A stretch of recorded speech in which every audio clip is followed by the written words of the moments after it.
Well, hello, hello, hello. It's me, Dr. Cheryl, and it is a Monday morning, very important day in Canada, Truth and Reconciliation Day. Please take a few minutes to love all beings and love yourself, and remember that we're very blessed, all of us, in our wonderful lives. So here I am to switch gears. I'm here live for you. I'm very, very excited because tomorrow night, Tuesday evening Pacific time, I teach my first of 4 master classes. It's the same class. I teach it live 4 different times, so it's a little bit different each time. I teach it 4 different times, so you can find the time that works best for you and your sweetheart. Make sure you register for this class. If you are watching me, if you follow me, it's because you have a real interest in improving your relationship or learning more about relationship, or maybe working with your partner to do a real renovation of your relationship, to have more passion, to have more fun, to be more playful together, less caught in daily bickering and the minutia. Many of the minutiae need to be executed, but we're so often swamped by daily life that we forget to actually be in our relationship with our sweetheart, to treat them well, and to be loving and connected the way we were when we were dating. So what I'll be doing, I'll be in here most days live for the next couple of weeks, and please join me Tuesday evening, Wednesday morning, Thursday evening, or Saturday morning Pacific time. You can click below and pick the time that works for you. When you go to register, the platform will actually change the time to your own time zone, so you'll know when the actual live class will be. Make sure you join me live. If you can, bring your partner. We'll send you a workbook the day before. You can answer a few questions about the status of your relationship, what's going well, what's not going well, and I will help you, lead you through a 3-step model to help you see how you can improve your relationship. But today's question is one of the most common ones I get in terms of the sex therapy side of what I do. I'm a couples therapist, clinical psychologist, author, speaker, podcast host, et cetera, et cetera. And I teach a model I call the 3 keys to great relationship. And one of the 3 keys is the final of the 3. The first one's called intimacy, and that's not sexual intimacy, that's communication, conflict resolution. Do you have your partner's back? Do you know their hopes and dreams? The second area I call thrill is really those falling in love feelings, being appreciative of your partner. When's the last time you told them you love them? I hope it was today already. Do you share appreciations, love notes? Do you let them know, excuse me, what you're grateful for about them and about your relationship? Do you make the effort? And the third key to great relationship, although proportionally it's a lot smaller piece of our entire romantic relationship, it's vitally important to have an alive and more emotionally connected and often a happier relationship, is the sexuality side of our relationship. That's one of 3 keys to great relationship I'll be talking about on the live masterclass. If you're not already registered for one of those, I'll only be teaching them this week, the first week of October here, 2024. I will not be teaching them again for at least a year. I'm taking a sabbatical for the first 6 months of 2025. So now is the time. Sign up, choose the time that works for you. And if you absolutely can't make it at the last minute, something comes up, we will send you a recording the next day that you can watch over the next couple of days. And then on October 11th, I'll be kicking off my 3-month Become Passion program with a small group of couples. I take no more than 100 couples. It's an amazing journey to really change your relationship. Let's talk about low sex or sexless relationships now. Now, how do we define that? According to one clinical definition that myself and a lot of my colleagues use, a low sex or sexless relationship is where you make love 6 or fewer times a year. So if you're making love around once every couple of months, you're in a low sex and it's sometimes called sexless relationship. Of course, many of you watching have probably not made love for a year or longer. Excuse me, some of you haven't made love for many years. And the first thing I want to say is you are normal. This always surprises people. I'll go into this in more depth on the live masterclass, but 30 to 40% of couples in a longer term relationship are in a low sex or sexless relationship. It doesn't surprise me. It doesn't surprise the other experts in this field, but this is just not shared and talked about and explained well in general public. Invariably, people are shocked and surprised to find out that you're not alone, to find out that struggling with your sensual desire, struggling with sexual desire disconnect, one of you wants to make love, one of you doesn't, struggling with sexual desire as you age, and all of these aspects of being alive, the complexity of your sensual and sexual life. We often, I think, underrate how complex it is. Are you tired? Did you bicker today? Are you worried about one of your kids? Are you feeling a little unwell, tired? You didn't sleep well.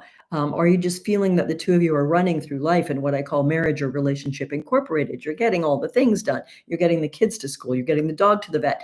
You're paying the mortgage. You're paying the bills, but you're not actually spending time with each other. Not in any way that defines the two of you as a couple, a more romantic way. Are you going on dates? Do you go for getaways? Do you treat each other to surprises? My sweetheart and I had a great date day on Saturday. I talked about it in an earlier live. We went to a farmer's market. We went to see a live theater. We went for sushi. We talked.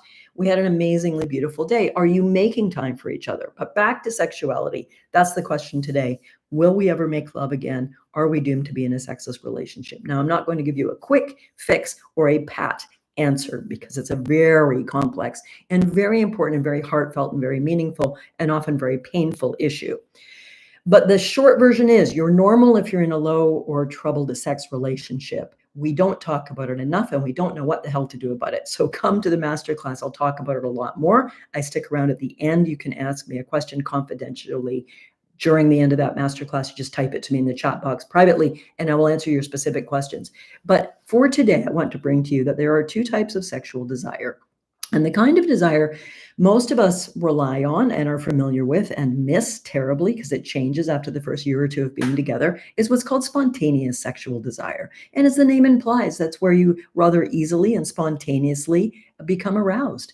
You might kiss your sweetheart goodnight when you're dating or your first couple years together and just kissing them, even though you meant to go to sleep, it turns you on. The body becomes aroused, the mind becomes interested. It feels natural to move towards a sensual encounter together.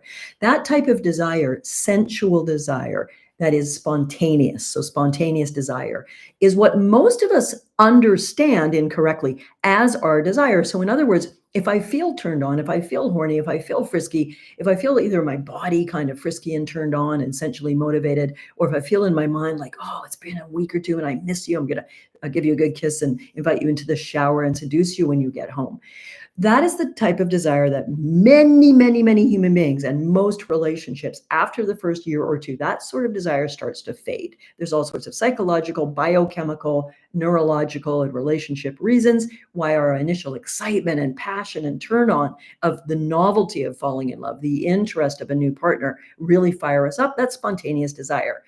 But as we go on together, and the bad news is usually after about 18 to 24 months, that starts to fade. Well, then, Dr. Cheryl, what do we do about it? That's a very good question. I need you to start learning about and cultivating, and I'll talk about this more in the free masterclasses. And we spend 5 weeks on sensuality in the 3-month program. We spend 5 weeks really helping the two of you learn what's happening and not happening for you sexually, what you may want to do about it. That's the last third of my program. The first 2/3 are based in communication and all the other really important relationship skills you need before you can tackle the issues in your sex life. Anyway, the second type of sexual desire is called responsive desire. Now, as the name implies, that's desire that arises in response to something. Well, that's kind of interesting. What does that mean? There's a quote I use often. It's from Dr. Rosemary Basson, a major sexuality researcher out of the University of British Columbia Sexual Medicine Lab. And she says, the majority of long-term couples start making love from a place of sexual neutrality. What does that mean? It means you start making love and neither of you is actually turned on. Neither of you is actually in the mood. Well, that sounds odd. Why would we make love if we're not in the mood? Very good question. You make love if you're not in the mood because you've decided that sex is important to your relationship. It's important to your heart. It connects you more emotionally. It makes you feel more relaxed. It helps you sleep better. It's a way to please and be pleased by your partner. It's special. It's sacred. It's a small amount of your romantic relationship, but it's a very important one. And it's one that people gradually let fade away. And often at least one partner is very distressed about that. One partner might be very comfortable with that. And there's all these layers of difficulty between us. We've argued about it. I've asked for sex. You've turned me down. There's hurt. I feel guilty if I don't want sex. It's so complicated. So this is just a really, really short introduction right now to this idea of responsive desire. And that's what I need to help couples start doing, which is designing sensual dates, choosing to make Sunday afternoon at 2:00 when we will have a shower together or get to bed and touch each other. We might use a sexual toy. We might use some products to help us get turned on instead of relying on spontaneous desire. I can't emphasize this enough. If you're waiting around till one or both of you If you're waiting around till both of you feel inspired to make love, and you've been together for a while across any age, this is true if you're 20 or 70, you will be in trouble because likely at least one of you will have very little or absolutely no spontaneous desire. You need to develop your sensual life. You need to have some conversations, which I will lead you through in the program if you join me, with your partner to get to where you might gently and slowly start improving your sensual life by choosing to become sensual when you don't feel like it, and then allowing the touch and the caress and the psychology of getting naked together to begin to turn you on. In other words, you need to schedule sex. Any expert who's an actual expert, not someone who took a weekend in how to be a sex coach or something, ignore that. But anyone who actually is a bona fide trained expert is going to tell you that this is absolutely normal and typical and important in longer term relationship is that you schedule your sensuality. Esther Perel, esteemed colleague, writer, incredible therapist in this field, she recently was quoted as saying, if you like playing softball and you schedule a softball game with your friends and your team, nobody says it was less fun because you scheduled it for Sunday. And yet with sexuality, we get so caught up in these old programs and old ideas of romance and lust and porn and romance novels and romantic movies where everybody wants to rip each other's clothes off, perhaps the way you used to when you were newer to each other. We get so caught up in believing that if we don't have that spontaneous desire, there's something wrong in our relationship, that there's something wrong with each other. And people have a ton of resistance to scheduling sex. Hence, people don't have resistance to scheduling their softball game, but they have resistance to scheduling sex because we're stuck on ideas that we shouldn't need to, that it should be easy to still be in turn on. It should be easy to be inspired by each other sexually. It should be easy to want to make love. Well, in summary, for today's little sharing of information, 30 to 40% of couples in a longer term relationship who've been together more than a year or two are in a low sex relationship. If you come to my class, I'll do a poll, and there'll be hundreds and hundreds of you there from across anywhere that speaks English and has an internet platform, mainly North America, and then England, UK, down under, etc., will be at that class live. I will do a poll, completely anonymous. It just tallies how many people pick each one. And you're going to see that 30 to 40% of the people attending one of my live masterclasses this week are going to say we're in a sexless relationship. No one's talking about it. You don't talk to your friends around the dinner table about it. You don't talk to your best friend. You may or may not tell your psychologist. And sadly, most people are too embarrassed to talk to their MD, their medical doctor, about it. And doubly, triply, quadruply, sadly, most MDs have no training in sexual medicine. So when you tell them, they've got their own awkwardness. They might know the mechanics of sex, but they are not sex therapists. And I've had people who've waited 6 months, worried, and finally told their MD, their doctor, their medical doctor, that they weren't making love. And their doctor tends to say, oh, well, that's normal, or basically slide away from the question. I'm not dissing medical doctors. They're astoundingly good at what they do. What they don't do is sexuality. So there are two types of sexual desire. Spontaneous is the one you're waiting around for. It's not going to happen very much. You need to cultivate responsive desire, create the circumstances to make love. And if you're sexless and have been sexless for, as many of the people who take my program, about 10% of them have been sexless for a decade, and they want to move towards being sexual again. I have an amazing couple who took my program. That's the 3-month program, 3 years ago. They were in their early 70s, had not made love for over 30 years. They hadn't made love since they were in their 40s. And they said they changed separately in the walk-in closet. They hadn't seen each other naked in decades, but they wanted more. In their early 70s, they wanted more. They took my program and they moved from sexless to sensual. They schedule a sensual encounter every 6 days. I don't know why it's every 6 days, but that's their number. I know them very well. They've done a video testimonial where they talk about this. You can check out my testimonials page if you like, and listen to couples like them who've really made changes. But a reminder, the Passion Masterclass, please choose the time that works for you. I'm starting to teach it tomorrow, 4 of the next 5 days, live each time, is not just about sex.